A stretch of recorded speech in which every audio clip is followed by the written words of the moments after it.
Announcement guys, another day, another job. Pagkatapos natin ng mga guys, ang susunod naman natin gagawin ay yung ceiling. So itatapos natin ang ceiling guys. Nakikita nyo guys, mayroon pa yung rain shower, mayroon pa yung shower light, part light dito. Alam nyo kung bakit nilagyan ko dito guys, ito yung temporary na stopper na makataas natin para na madaling i-align. Kasi unahin natin dito, sabihin na nito bago yung susunod na layers. Okay guys, so kung ano yun, mag-test tayo sa ceiling ng shower. Pero bago natin, ang unahin natin gawin guys ay i-apply natin yung thin set, the whole ceiling.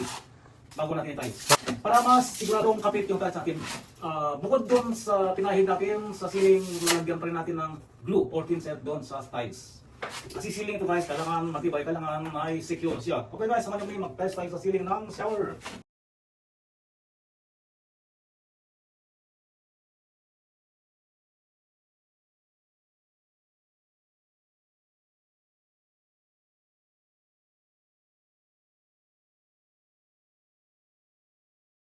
Hindi lahat ay naglalagay ng tiles sa ceiling. Pero ang tekniko guys, kung kahit ako nag-iisa, sinutukuran ko siya.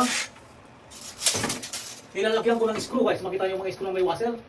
Kaya makita nyo guys, mas maluwang ang mga gap ng mga tiles dito guys dito sa wall dahil sa screw.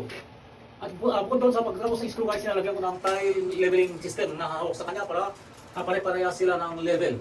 So ganun lang kadali guys ang lagay ng tile sa ceiling. At ito naman guys ay sa sarili ko lang idea. Finally tapos na natin yung tile ng ceiling at ito ang naging result. So dahil box ito guys, backhead, nilagyan din natin ng tiles dito sa side.